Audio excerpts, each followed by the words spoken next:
Peu importe d'où tu viens, peu importe qui tu es, crois en toi, crois en tes projets. Et n'écoute personne en fait. Si tu as une idée en tête, C'est vrai. fonce. Fonce. Alors, bonjour encore. Aujourd'hui, c'est un jour particulier de tout et de rien. Vous savez que c'est toujours un plaisir de pouvoir passer du temps avec vous. Aujourd'hui, j'ai un profil qui est intéressant, qui est unique. Et on va aller vraiment au vif du sujet. C'est un personnage qui a... pourquoi je dis un personnage? Parce qu'en fait, c'est une bibliothèque vivante. Et c'est un homme qui inspire cette génération. Et je sais que vous allez passer du très très bon temps. Prenez vos pop-corn, mettez-vous bien.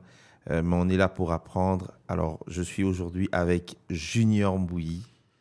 Bonjour monsieur Josh Kloa Kitoko.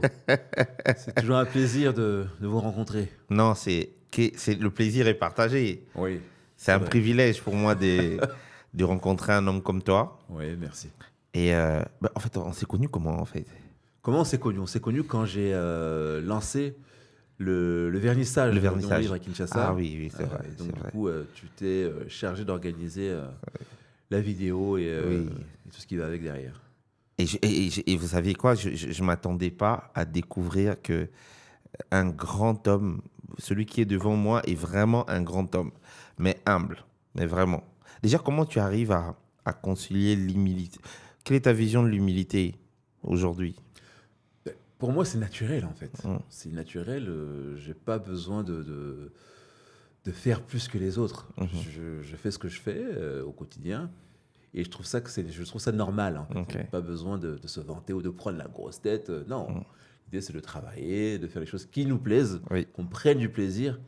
Et je pense que c'est suffisant. En fait, je fais vraiment pas exprès. Normalement, le but du concept, je dois vous présenter qui est Junior Mbouyi.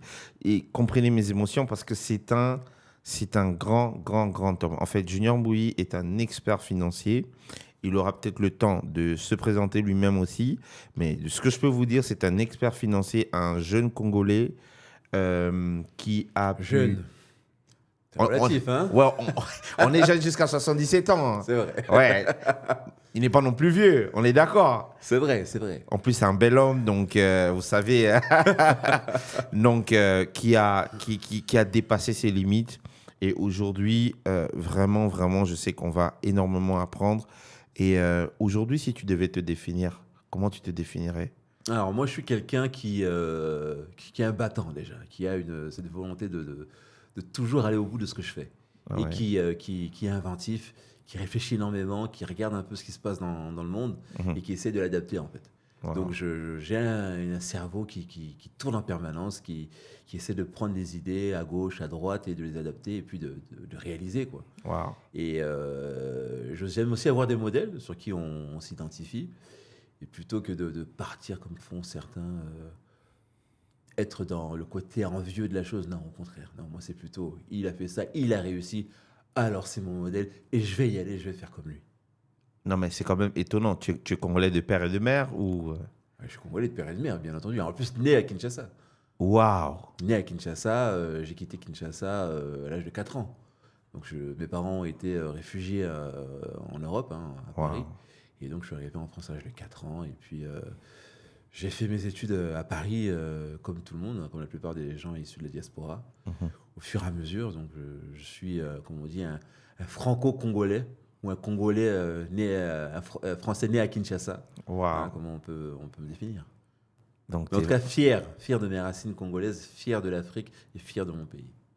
donc, rappelle-moi Lingala. La bête à Kalingala. Oh non, mais c'est Bête à trop fort. Kalingala, non, évidemment. Non, mais ça fait plaisir. Hein. Ça fait plaisir.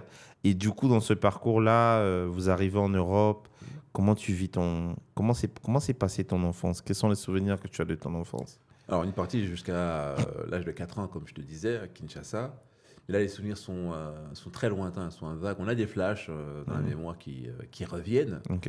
Mais l'essentiel des souvenirs, c'est l'enfance que j'ai eue à Paris. Hein. J'ai grandi dans une banlieue de la région parisienne, Champigny-sur-Marne, Sur Marne. Ok. hein, qui est dans un des quartiers qui plus est difficiles de la région Non. parisienne. Oui, Donc, oui. t'es un garçon du quartier. Je suis, comme on dit, un mec de quartier, comme on dit. Voilà, un Non. petit peu. Ouais, ouais, tout à Ah fait. ouais. Ah ouais. Donc j'ai Waouh. côtoyé toutes les classes du quartier, hein. Donc j'ai été confronté à ce qu'on peut appeler maintenant la délinquance. Mais on dirait pas, tu n'as pas les codes. Non, bah, c'est pas que j'ai pas les codes, c'est que la particularité que j'ai eue, Mhm. moi, c'est que très vite, j'ai travaillé dans mon quartier. C'est-à-dire que Ok. je suis devenu éducateur dans mon quartier. Donc je connais les gamins du quartier, quelle mentalité ils ont, comment ils se développent, quelles sont les difficultés qu'ils rencontrent dans le quartier, dans la famille, à l'école, etc. Et donc, du coup, ça a été un élément qui m'a énormément appris, qui m'a énormément aidé, non seulement moi en tant qu'homme, mais aussi dans ma carrière professionnelle, puisque, effectivement, j'ai pu pousser des études, on en parlera un peu plus tard, Mhm. un peu assez hautes. Mais j'ai ce côté où j'ai grandi dans cet environnement difficile, la banlieue parisienne. Mhm. J'ai les codes, Du coup, tu as l'équilibre. j'ai l'équilibre en fait. Donc je Waouh. peux dialoguer avec les gamins de quartier parce que j'ai souffert des mêmes problématiques qu'ils rencontrent au quotidien. Donc la proximité est plus facile. Donc on parle le même langage. Wow. Moi je me mets à leur niveau. Et sans forcer, c'est naturel puisque je viens de ce milieu. Et Donc, pour moi c'est une force en fait. donc en fait, tu sors pas d'une famille riche. Non, non, non, non, non. Mon père travaillait. Bon, mon père, si tu veux, il a quitté la RDC, le Zaïre à l'époque. Oui. Il est arrivé en France. Il était très diplômé, mais il n'a jamais réussi en fait à trouver du travail à la hauteur de ses diplômes. Donc, il travaillait dans un magasin comme magasinier. Et ma mère faisait des ménages. Donc, on a eu une enfance très humble, mais en même Waouh. temps heureuse. C'est-à-dire qu'on n'était pas les gens qui partent en vacances.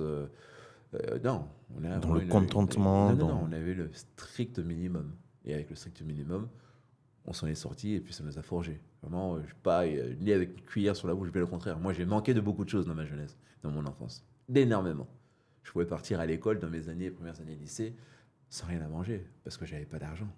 Donc j'allais à l'école le matin et je rentrais que le soir pour manger. Et le midi, quand venait le moment du déjeuner, comme j'avais pas d'argent et que mes amis, mes collègues allaient manger, mais moi je me cachais quoi. Parce que s'ils me demandaient tu viens avec nous pour manger, qu'est-ce que je fais? J'ai pas de sous. Donc je reste dans mon coin. Tu as galéré à ce point? Ah bien sûr.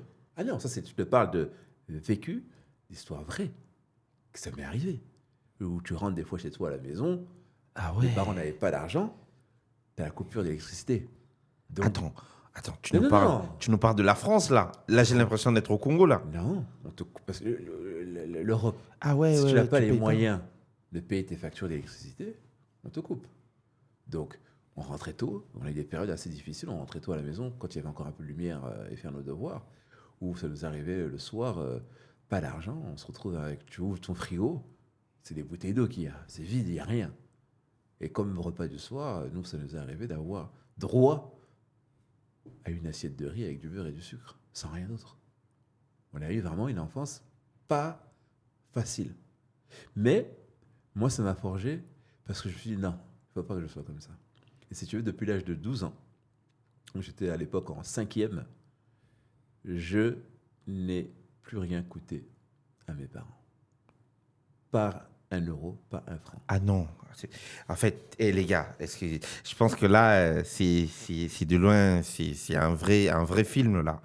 Donc, à 12 ans, Mhm. tu te prenais en charge. À 12 ans, je me prenais en charge totalement. Comment? Ben, j'avais demandé l'autorisation à mes parents. Ils m'ont laissé parce que j'étais quand même un gamin assez débrouillard. Ok. À l'âge de 12 ans, chaque samedi et chaque dimanche matin, je me réveillais à 6 heures. Et j'allais taper à la porte des gens qui font les marchés Ok. pour leur demander si je pouvais travailler avec eux. Et donc, des fois, je n'avais pas, mais après, au fur et à mesure que je me faisais connaître dans les différents stands des gens qui vendaient soit des fruits, soit des légumes, soit des vêtements, n'importe quoi, Tu as ils ont gagné de la accepté. confiance, quoi. Ils ont Ouais. accepté. Et je me rappelle que par journée, en fait, j'aidais à venir déballer leurs marchandises, installer leur stand. Et je revenais après à la fin du marché vers 13 heures pour les aider à remballer. Et je gagnais à l'époque l'équivalent de 50 francs. Donc aujourd'hui, c'est à peu près 7,50 € par jour. Mais à l'époque, c'était beaucoup, hein. Donc j'économisais. Et puis du coup, je pouvais m'acheter tout ce que j'avais besoin et même participer un peu auprès de la maison sans rien demander à mes parents. Donc mes baskets, mes vêtements, mes habits, depuis l'âge de 12 ans. Et mes parents un jour témoigneront, ils ne m'ont plus jamais rien acheté. On est issu d'une famille de 6 enfants, Mais moi, j'avais ce côté de ne pas être un poids et un fardeau pour mes parents, parce que c'est déjà assez difficile pour eux. Oh, Et je me suis débrouillé tout seul. incroyable. Ouais. Mais Incroyable. j'étais pas malheureux, j'avais ce côté débrouillard en fait. Et il fallait que que je fasse quelque chose, que je gagne ma vie. Et puis j'avais aussi un ami de quartier que je salue d'ailleurs s'il nous écoute, Miloud Bédia, qui travaille aussi. Milou. Miloud. Miloud. Ouais, Ok. ouais, il se reconnaîtra, qui travaillait au marché. Il m'avait donné cette envie-là aussi de travailler. Il travaillait dans une boucherie dans le marché. Ok. Et je voyais qu'il gagnait sa vie. Je dis, bah, tiens, je vais faire comme Miloud. Donc, Waouh. au fur et à mesure, parce que Miloud, il travaillait au marché, et il pouvait s'acheter ses baskets, ses vêtements, ses Nike et tout. Ben, pourquoi pas moi? Donc, c'est là aussi que m'est venue en fait l'idée de faire ça. Et depuis, mes parents ne m'ont plus rien. Mais entre-temps, quand tu as commencé, parce que c'est de l'entrepreneuriat, quand tu as commencé à te débrouiller, prenons ça comme ça, tu étudiais toujours. Oui, je te collège, comme tous les enfants, puisque l'école est obligatoire jusqu'à 16 ans. Donc, à 12 Ok. ans, l'école obligatoire. Donc, je fais ça le samedi et le dimanche, les jours de marché, après l'école, bien entendu. Et les livres et tout le reste, J'ai toujours tout acheté tout seul, grâce à ça, justement. comment? C'est-à-dire que j'ai économisé tout. Je dis, même un sous-vêtement, mes parents n'ont plus rien acheté depuis que j'ai 12 ans. Aujourd'hui, j'en ai 45. Mes parents ne m'ont plus rien acheté. Donc, j'ai été autonome très vite. Et du coup, le peu que tu gagnais, qu'est-ce que tu faisais? Tu le coffrais? Je coffrais. Comme on dit, c'est une expression de quartier. En plus, on coffre. Faut coffrer. Faut coffrer. Ah Donc, ouais. je coffrais ce que je gagnais Mhm. pendant un mois, 2 mois, 3 mois. Et puis après, ben, on est content. On a une quantité qui s'accumule. Et on peut s'acheter ses premières baskets. On garde pour l'année prochaine pour payer les livres, les cahiers. Tout seul. Et à ce moment-là, la souffrance que vous avez vécue t'a emmené à avoir une décision. À quel moment tu as eu le déclic où tu t'es dit, OK, si j'ai pu faire ça, moi, dans ma vie, je dois atteindre... En fait, cette vision de grandeur, il est arrivé quand? Quand tu te vois... Bah, en ces fait, années. c'est une vision qui vient au fur et à mesure qu'on avance dans D'accord. la vie. En fait. Au départ, on se dit, on voit l'environnement dans lequel on est. Et la barrière, la frontière entre basculer d'un côté Mhm. ou de l'autre, elle est proche. Elle est vraiment très proche. Entre le fait d'être Soit tu deviens pauvre et voyou, riche. OK. délinquant, Mhm. ou tu es dans le droit chemin, Mhm. la barrière est très proche. Donc après, il y a un facteur chance, il y a un facteur aussi éducationnel, puisque voilà, on a une éducation stricte. Mhm. Les parents Oui. congolais, hein, Oui. comment ça se passe à la maison? Parle Le Louba en Fimbu. plus. Hein? Fimou, c'est Fimbu, la ouais, chicotte, la quoi. chicote. Ouais. Donc ça, c'était omniprésent dans notre tête là. Ouais. Donc non, on a une éducation assez stricte, bonne éducation, même si elle était stricte. Tu en as mangé, toi, les Fimbu? Papa, Ouais. j'ai plus que mangé. Ouais, Donc, parce qu'il y a une expression qui dit en fait que nous, les Congolais, la forme de nos têtes est en fonction des niveaux des frappes qu'on a reçues. C'est-à-dire que la manière dont on t'a tapé a formé ta tête, quoi. non, j'en ai reçu, mais pas non plus Ouais, exagérément. J'en ai ouais, reçu, ouais, quoi. ouais. Mais tu sais, quand tu grandis dans un environnement où tu as beaucoup de tes gens, les gens proches que tu as eus, Oui. qui tombent en prison, pourquoi? Pour vente de stupéfiants, pour braquage, pour plein d'autres délits. Et c'est des gens que tu côtoies au quotidien, qui sont tes amis. Donc, on t'entraîne. Tu tombes des fois dans ce vice-là. Et après, moi, ce qui est en tout cas dans mon cas personnel à moi, il y a eu un déclic à un moment donné. Parce que moi, j'étais toujours embarqué dans tous les mauvais coups. Tout le temps. Ah ouais. Ah ouais, j'étais toujours embarqué dans les mauvais coups. Et à l'âge de 16 ans, j'ai eu un petit déclic, Ok. même si je travaillais déjà. Ben, c'est vrai que quand tu grandis dans ce milieu-là, où toi, tu vas travailler pour gagner 50 francs, 7,50 € par mois, et tu as tes autres potes, entre guillemets, qui vont gagner 1000 à 2000 balles en faisant leur trafic et leur business. Ben, ça te fait réfléchir. Puis, ouais, ils le font, pourquoi pas toi? Pourquoi tu pourrais pas avoir comme eux?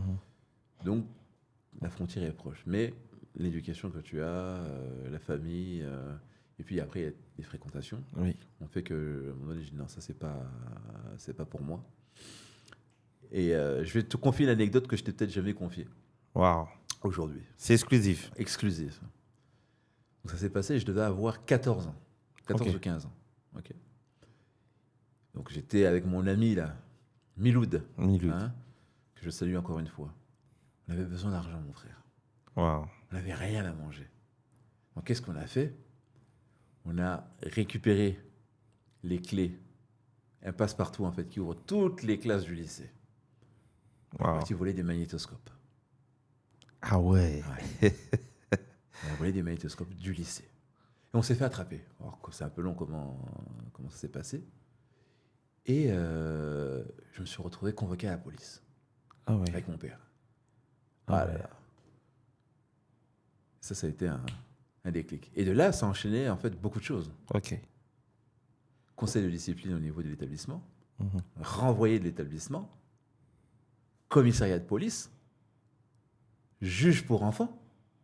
Donc tu vois comment les choses Wow. l'escalade en fait, tu Mhm. vois. Donc tu deviens d'un gamin, comme je me rappelle de la phrase du commissaire de police, mais il est inconnu des services de police. Comment un gamin inconnu des services de police se métamorphose en un jeune délinquant. Ah ouais. Ouais, ouais. Incroyable. Donc quand tu regardes le panorama de tout ça, tu te dis, oula. Et tu vois les autres, la tangente et le chemin qu'ils prennent. Waouh.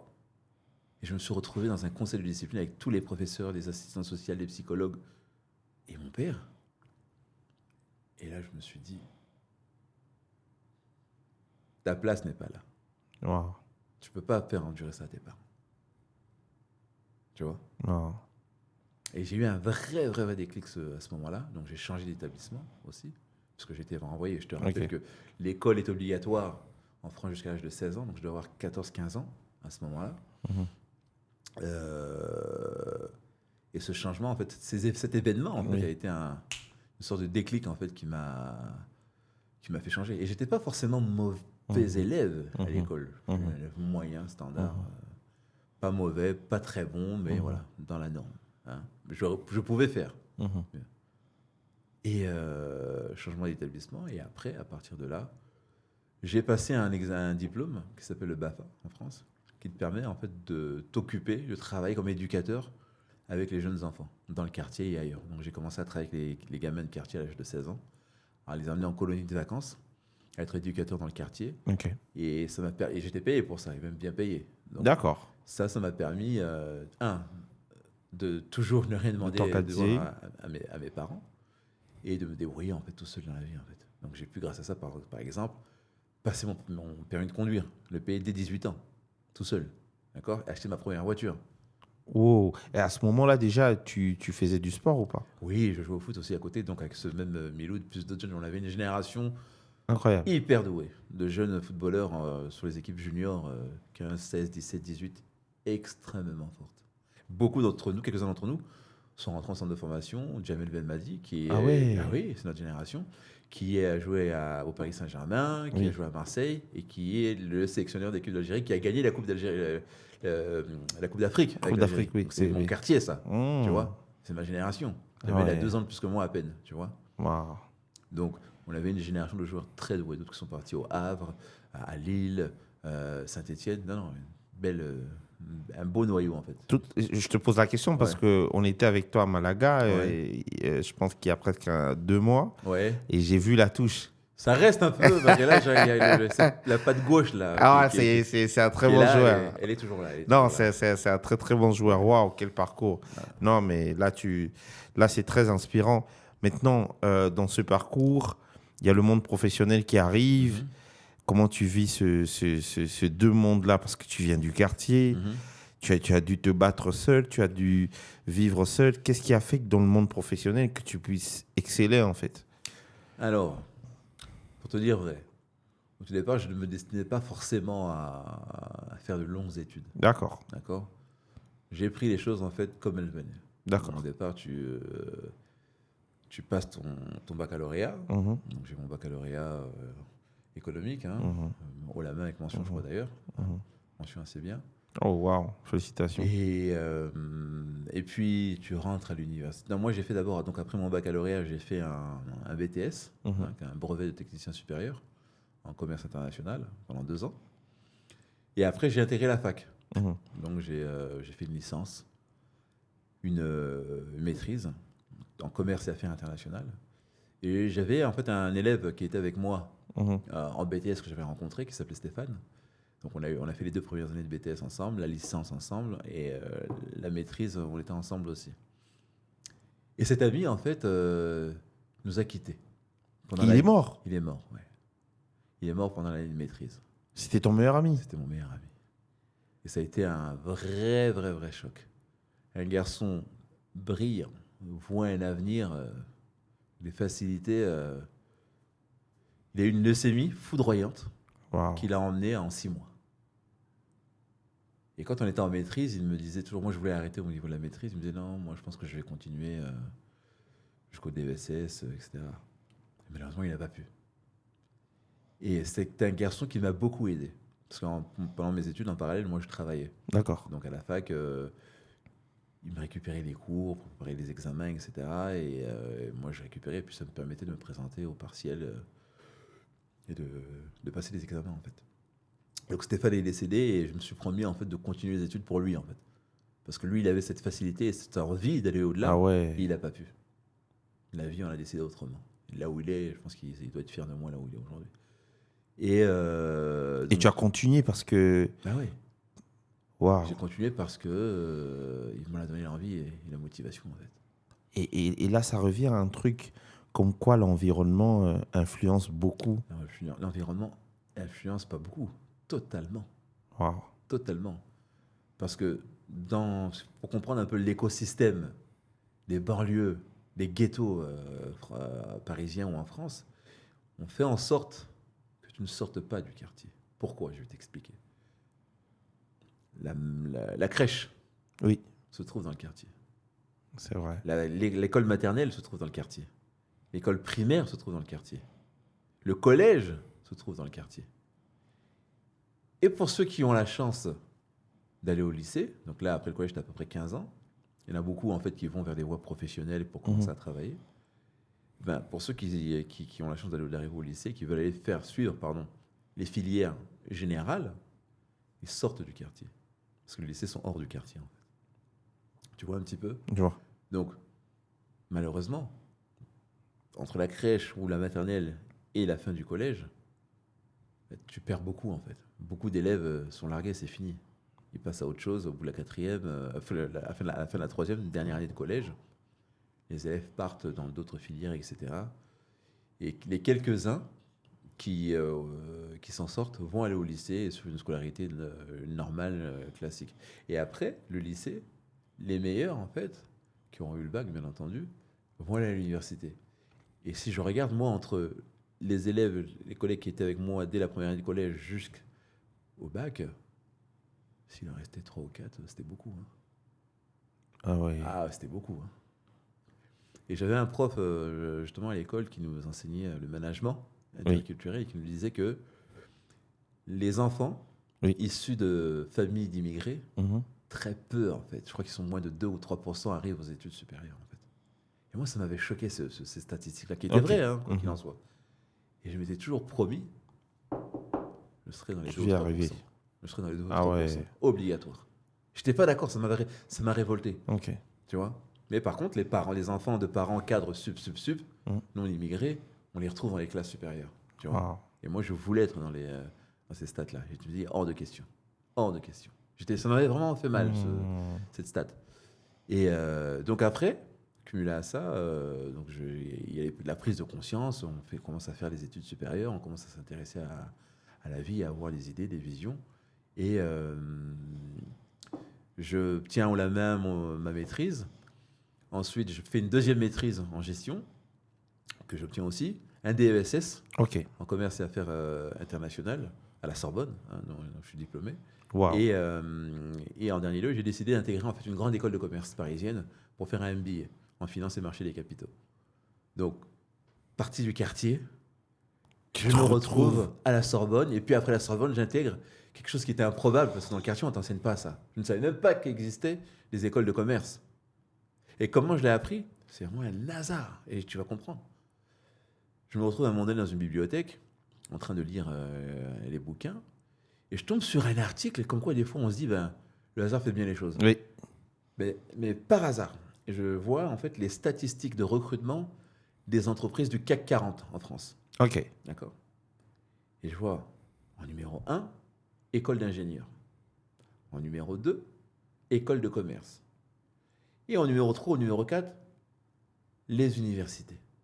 Donc ça veut dire en fait que il y a quand tu vas rentrer dans la vie active, il y a une sélection qui est faite, Hiérarchique. par rapport à ton environnement, Ok. par rapport au type d'école que tu as fait, parce que si tu es rentré dans une école d'ingénieur ou une école de commerce, c'est payant. Oui. Donc, uniquement les enfants dont les parents ont les Ont moyens les de pouvoir moyens. financer une année de scolarité qui coûte en moyenne 10 000 euros. Oui. Tu vois. Donc, vu des quartiers, quand tu n'as pas de moyens, C'est on mort. peut dire que c'est terminé. Et donc, encore une fois, quand j'arrive à ce stade-là, je passe pas mal de concours en fait pour intégrer en fait un master, donc un MBA, dont un où j'ai été accepté, qui s'appelle l'IEP. C'était pour Ok. faire un master en management des affaires internationales. C'était 1 000 euros et quelques, c'était presque gratuit. Je me suis dit non, ça vaut pas le coup. Je vais plutôt prendre l'école qui coûte 10 000 balles parce qu'à mon avis, ça sera mieux. Oui. Ok. Mais finalement, comme j'ai eu un manque d'informations, j'apprends plus tard que cette école où j'ai été pris n'était autre que Sciences Po Paris. Non. Exactement, l'IEP, l'Institut d'études politiques, Oui. c'est Sciences Po Paris en fait. J'avais été accepté haut la main. Et j'ai Ah été ouais. vers l'école. Bon, c'est pas un regret, mais c'est pour te dire. C'est ça. Issu du quartier, tu n'as pas les mêmes chances que tout le monde dans la vie. Il y a une mésinformation, une désinformation à tout niveau. Donc, tu dois mettre. Moi, maintenant que je connais tout ça, mes enfants, je peux les guider plus facilement. Tu vois. Mais là, ça me ramène à quelque chose. En fait, tu es venu du quartier et tu as pu construire aujourd'hui un héritage. Qu'est-ce que tu dis à un gars du quartier aujourd'hui qui se dit que c'est impossible? Non, non, non. Impossible, c'est pas. Je veux même pas entendre ce mot-là. Ok, Impossible, non. Tout est possible. très bien. Ce qu'il faut, c'est de l'envie. 2, croire en toi. Trop fort. Croire en toi. Avoir envie, croire en toi et te donner les moyens pour. Wow. Quand tu as ces 3 critères, que tu intègres bien ça, tu vas y arriver. Le moins possible, il ne faut pas le mettre dedans. Le travail paye toujours. Ça prendra le temps que ça prendra, mais ça payera. Ça payera. Ça, je le garantis. Ça payera. J'y suis arrivé, je valais peut-être pas plus qu'un autre. C'est Tu sais vrai. qu'à un moment donné, Oui. j'ai peut-être eu plus d'envie. Wow. Je te fais un parallèle. On a des joueurs qui sont sortis professionnels, c'est Oui. pas forcément les meilleurs. C'est vrai. C'est qu'à un moment donné, C'est vrai. il y a eu plus d'envie, Et plus le de travail. sérieux, plus de motivation, Mhm. et ça fait la différence. Ah ouais. Donc c'est pareil. Rien n'est impossible. Volonté, motivation, croire en soi. Très important. Le fait que tu as vécu les deux mondes, aujourd'hui, quand tu te regardes, en fait, tu es plus reconnaissant de quoi, en fait? Ou est-ce que quand tu regardes ta vie et que tu es venu du quartier et tu as réussi, Ah oui, réussir, c'est relatif. voilà, C'est ce qu'on appelle réussir. c'est ça. Et réussir pour soi, pour qui, pour les autres. Dans notre société. Réussir, pour moi, c'est assez général. Et pour moi, la réussite, elle est personnelle, en fait. D'accord. Parce qu'il faut que tu mettes toi-même le curseur de ce que tu De ta veux, réussite. là où tu veux aller, pour que tu estimes que là, ça y est, j'ai réussi. Il ne faut pas prendre en compte le regard des autres et de la société. Tu vois? Il y en a aujourd'hui qui vont se contenter, qui vont se dire, ben voilà, moi, si demain, j'arrive à gagner 3 000 euros par mois, j'ai réussi. D'autres te Ok. diront, si je gagne 50 000 euros par mois, j'ai réussi. Donc chacun a un À son curseur palier. différent, tu vois? Mais Donc déjà, il l'important, faut le définir, il en faut le fait. définir, il faut se fixer des objectifs. Il faut se fixer des objectifs que tu dois atteindre. Et à partir de là, tu appliques en fait les critères que je t'ai dit, motivation, croire en soi, travail. Oui. Et à partir de là, tu vas atteindre ton objectif. Très important. Mais en se fixant des objectifs, on a toujours des murs qui se dressent devant. Entendu. Comment tu fais? Heureusement qu'il y ait des murs qui se dressent. Sinon, ça serait trop facile. Oui. Heureusement. Les murs qui vont, les barrières, les obstacles que tu vas rencontrer dans ton parcours sont ceux qui vont t'aider à développer des capacités de résilience, des capacités de pouvoir passer outre ces obstacles. Donc ton cerveau, ton état d'esprit, un mindset va se créer. Waouh. Et grâce à ce mindset, Mhm. tu parviendras en fait à atteindre tes objectifs. Est-ce que dans le monde professionnel, tu n'as pas vécu un truc de ce type où, effectivement, Tout le temps. où Tout le temps. on a remis en Tout question? le temps. Et encore plus quand tu es noir. Ah ouais, ça c'est vrai. Encore plus quand tu... Ça, c'est la première mère. Quand tu es noir, tu dois en faire plus que les autres. Je vais te donner l'exemple de mon parcours. Quand j'ai décidé de me mettre comment dire, à mon compte, Mhm. en travaillant dans le domaine de la finance, Oui. bah, tu rencontres effectivement, tu es concurrencé par d'autres personnes venant de divers horizons, de cultures différentes et d'autres cursus. Malheureusement, enfin, je dis ça malheureusement, mais tu es black, donc il faut que tu en fasses toujours plus que les autres pour te faire reconnaître, en fait. Mhm. Tu vois. Et moi, j'ai estimé que j'avais une responsabilité dans ce sens, parce que dans les équipes où j'ai démarré, j'ai été le seul noir au départ. Wow. Et je me suis dit, si toi, tu n'es pas bon, ça ne va pas ouvrir la porte aux autres. Mhm. Tu vois. Et j'ai eu cette responsabilité, cette conscience, en fait, très tôt. Et j'ai toujours fait en sorte d'être bon dans mon travail, d'être vraiment irréprochable. Et c'est d'ailleurs grâce à ça que j'ai pu me constituer un vrai carnet d'adresses avec des responsables avec qui j'ai travaillé pour toutes les plus grandes banques dans le monde, hein, parce qu'on n'en a pas Wow. parlé. Oui. Mais donc, moi, j'ai un troisième cycle en fait en finance et marché des capitaux. Ok. Donc après donc cette formation universitaire, je suis parti travailler dans les grands cabinets de conseil, Big Four, hein, comme Ah KPMG, ouais. Deloitte, etc. Et j'ai accompagné dans ce cadre-là les plus grandes banques mondiales en fait. Citibank, Société Générale, BNP, Crédit Agricole, j'ai tout travaillé pour HSBC. HSBC Wow. dans les directions des risques à travers le monde, hein. En Asie, en Europe, au Moyen-Orient, en France, un peu partout. Donc on a une légitimité qui se Qui crée, s'impose. Ouais. qui s'impose. Et tout ça pourquoi? Parce que on a pu démontrer notre capacité à pouvoir répondre aux problématiques des clients, euh, et tout en étant black. Et des fois, moi, je me retrouvais, je me rappelle d'une mission que j'ai réalisée pour le compte d'une banque privée au Luxembourg. Je me retrouve dans un conseil d'administration avec des N+++, et je regarde autour de moi, je me dis, mais qu'est-ce que je fais là? On a le syndrome de l'imposteur, en fait. Ah ouais. Et qu'est-ce que je fais là? Moi, le mec du quartier, qu'est-ce que je fais là? Qu'est-ce que je suis en train de faire ici? Voilà. Et après, tu te dis, ben, si tu es là, c'est peut-être que il y a une raison. C'est ça. C'est peut-être que tu le mérites. Voilà. C'est peut-être que tu as fait tout pour y être là. Tu Voilà. vois. Qui es-tu pour ne pas l'être, en Voilà, fait? exactement. Mais on a quand même cette question-là qui se pose. Bon, après, avec de l'expérience, au fur et à mesure qu'on acquiert, euh, on acquiert vraiment une vraie expertise. Et aujourd'hui, moi, je suis reconnu comme un des experts sur mon secteur Oui. là-dessus. Et donc, beaucoup d'établissements font appel à moi ou à mes équipes pour Mhm. les accompagner sur les problématiques liées autour du risque. Voilà un petit peu. Et tu peux aider beaucoup de pays en Afrique. Tu as aidé en Bien plus. entendu, bien entendu. Nous, on a intervenu. On a effectivement, j'ai monté ma propre société. Oui. Et on intervient en fait comme société de conseil stratégique. Wow. Hein. Donc on accompagne les banques, les institutions financières et puis certains gouvernements sur les problématiques liées au risque. Risque de crédit, risque de marché, risque opérationnel. On intervient, c'est un peu technique ce que je dis, Oui, mais c'est oui. important que je l'explique. Oui. On intervient sur 3 volets transversaux, Mhm. à la fois sur les aspects méthodologiques. Mhm. Hein, donc on accompagne, on aide vraiment les banques sur la méthode à mettre en œuvre, sur les aspects aussi quantitatifs. Là, on a une équipe d'ingénieurs quantitatifs très performante qui crée les modèles pour les banques, des modèles mathématiques. Mhm. Et puis sur les aspects organisationnels et de pilotage de projet. Hein, donc on a vraiment cette transversalité sur laquelle on a développé une forte expertise. Et puis aussi sur tous les sujets liés en fait aux problématiques de corruption, blanchiment, financement du terrorisme, Incroyable. pour les pays qui sont en fait classés dans la liste grise d'un organisme qu'on appelle le GAFI, Le GAFI. Ok, qui ok, est le ok. groupement d'action financière. Donc on accompagne effectivement sur la réponse à toutes ces recommandations que le GAFI émet. Donc on a une expertise très forte là-dessus. Mon frère, viens aider les Congo. Pour que je vienne aider le Congo, il faut que le Congo en fasse la demande. Non, mais en fait, avant de continuer, il faut le préciser que Junior a fait beaucoup d'actions. J'ai vu au Congo avec, je pense, c'est Malaika. Oui, Maleka, oui, ouais, on parlait, oui. avec Noéla Coursaris. Mhm. Et c'est quelqu'un qui est vraiment, vraiment effacé. Il fait beaucoup de choses pour le pays. Mais quand je dis reviens, bon, en fait, viens aider le Congo, c'est-à-dire que, voilà, ses compétences, c'est pas donné, en fait. Après, ces compétences, oui, on a travaillé on a Ok. développé cette expertise. Mm. Maintenant, parce que moi, je suis dans ce milieu-là maintenant, ça fait 23, 24 ans, donc Wow. c'est pas rien. Mhm. On a une vision et une compréhension globale des sujets, en Mhm. fait. Hein. Ça, il faut bien le comprendre. Donc, l'Afrique, on connaît les problématiques que rencontre l'Afrique.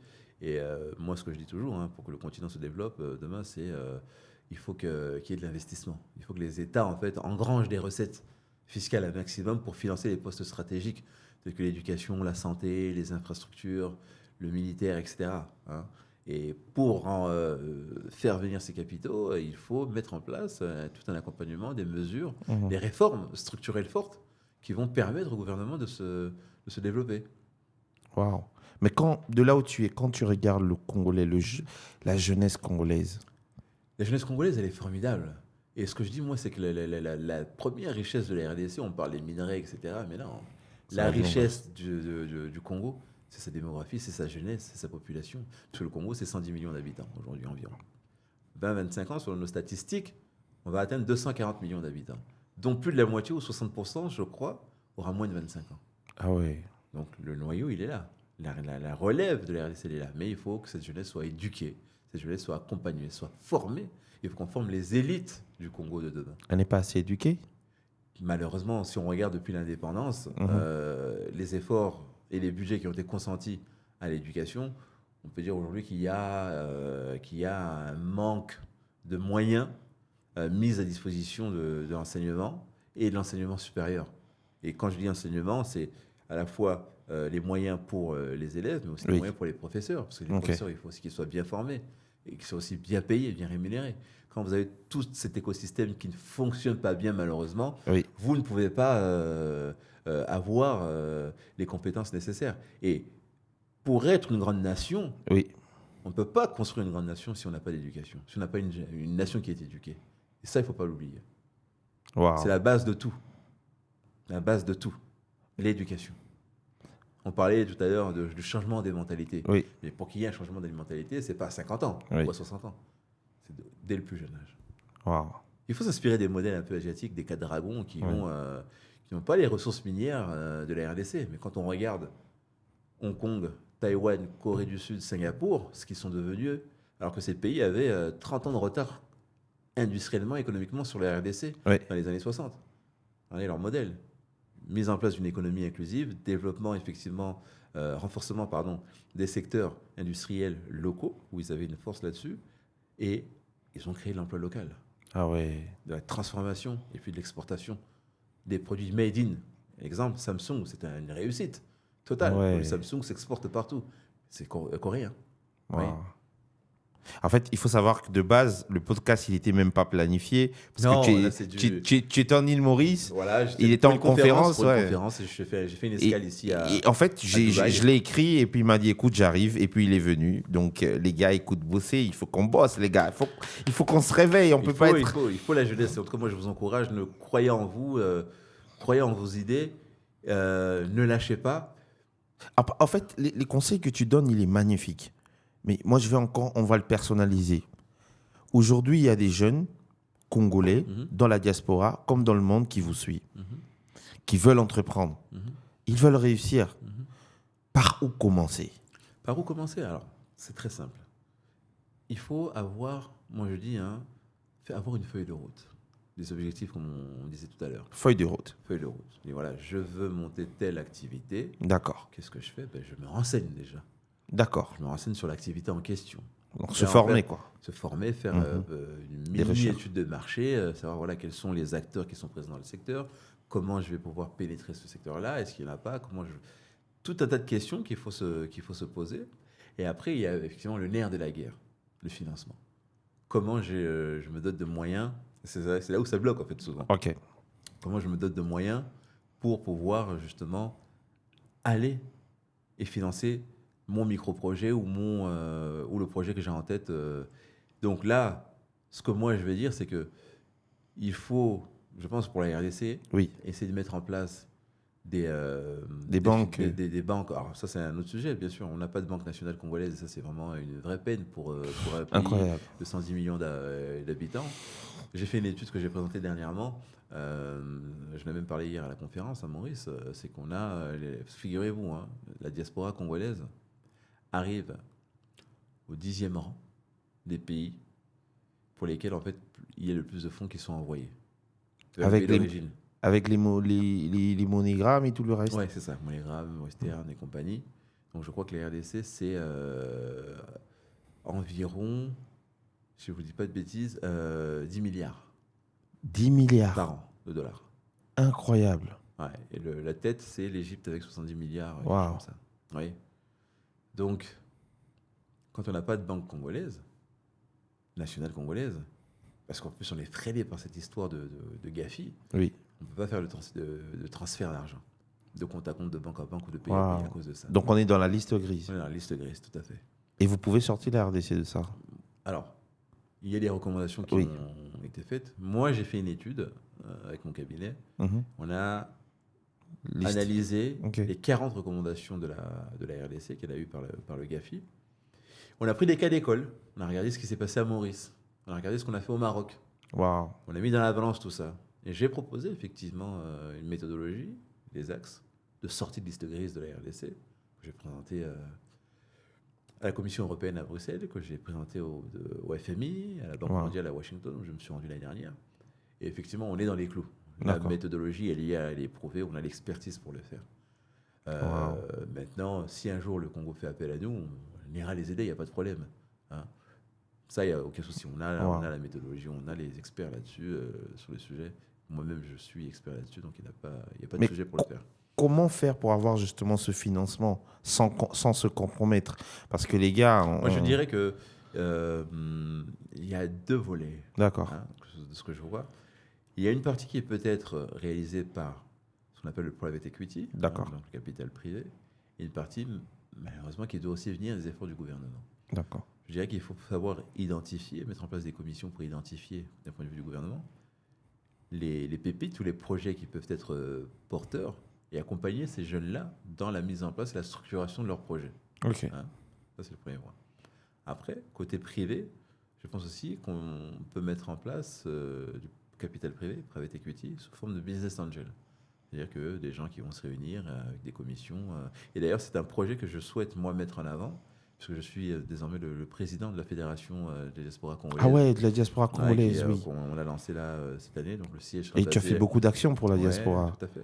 Donc, Tu es un leader, en fait. Oh, leader, c'est un bien grand mot. Non, mais Après, le travail que tu fais, c'est visible. voilà. Donc l'idée, c'est effectivement de fédérer en fait cette diaspora en fait, Ok. au niveau à l'échelon mondial, Ok. de regarder. Moi, j'ai une approche qui est simple et c'est une approche que j'applique dans mon travail au quotidien. Ok. D'accord.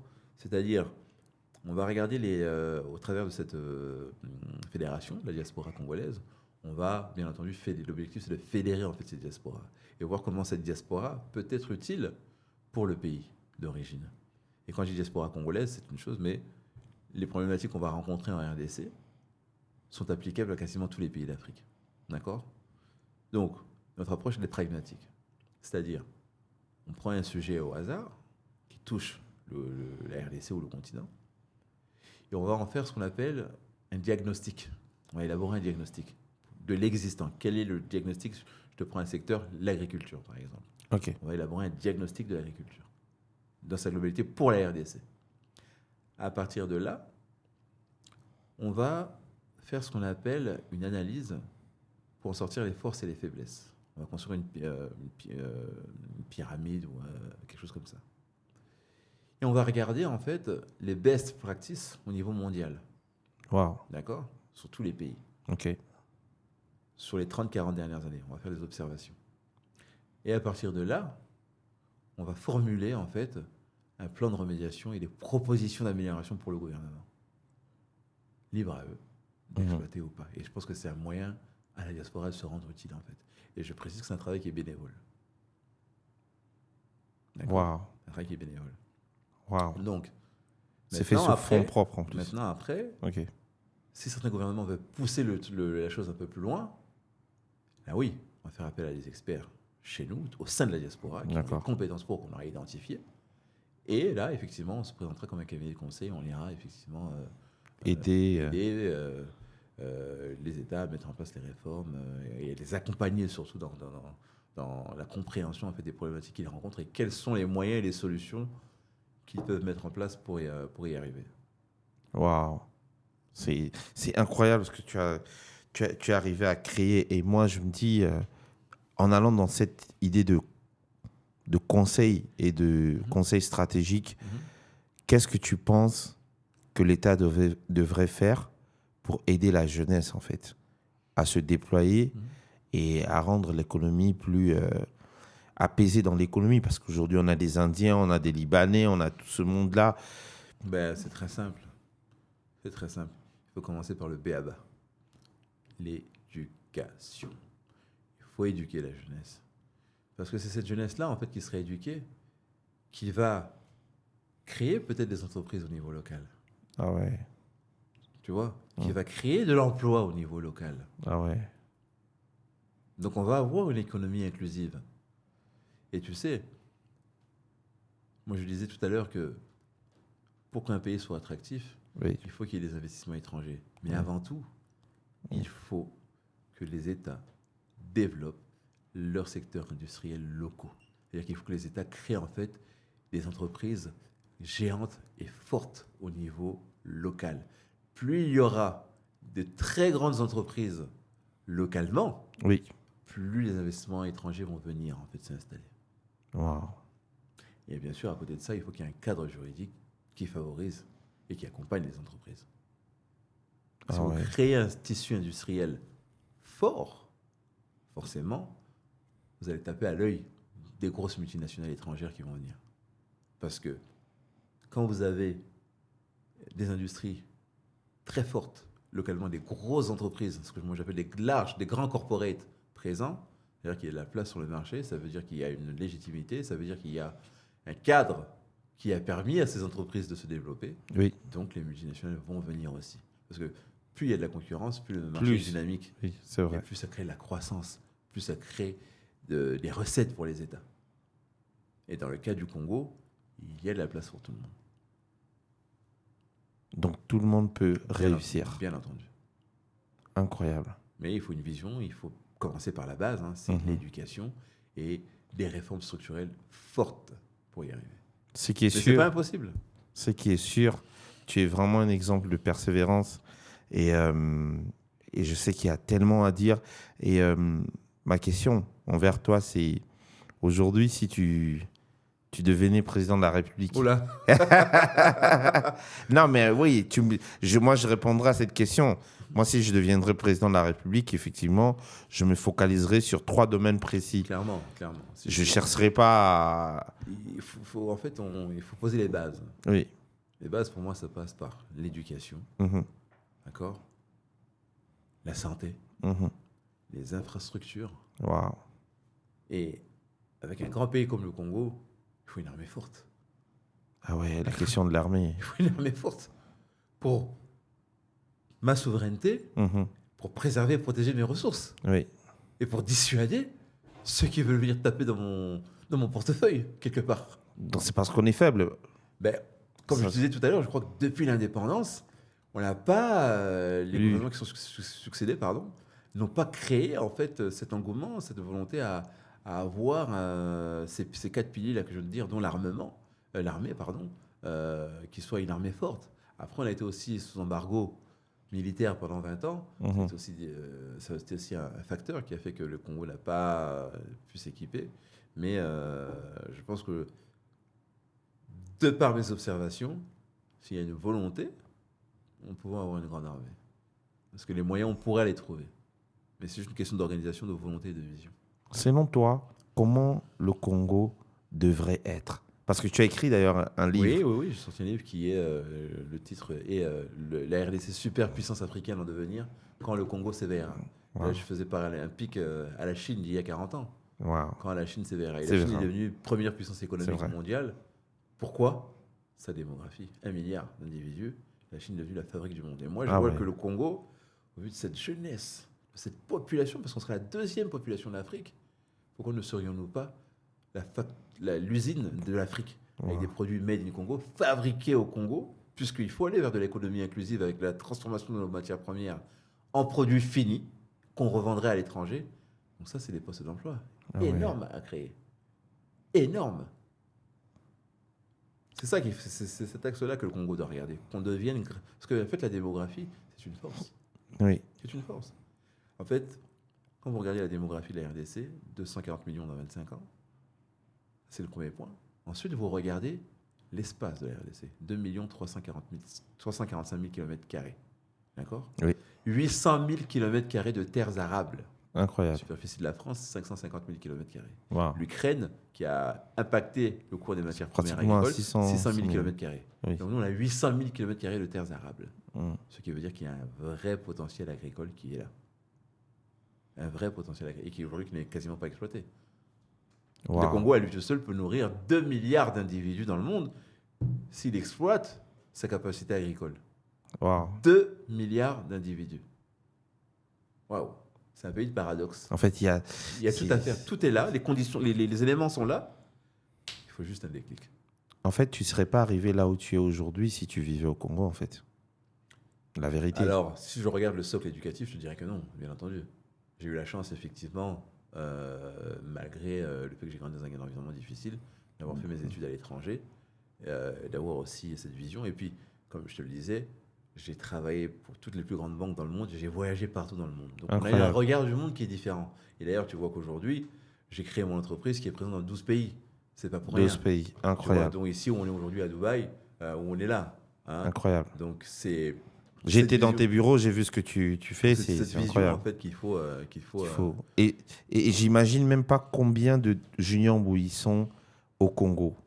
Je pense que ça, c'était la première épisode et je sais que on va en faire encore plusieurs. Pas de souci. C'est toujours un plaisir pour moi de te recevoir dans notre podcast. Et franchement, merci. Merci d'inspirer l'Afrique. C'est moi qui te remercie en tout cas. Merci beaucoup. Mais quel est le conseil que tu donnerais à un jeune comme moi? Un jeune comme toi. Toi, tu es... je sais que tu as beaucoup de...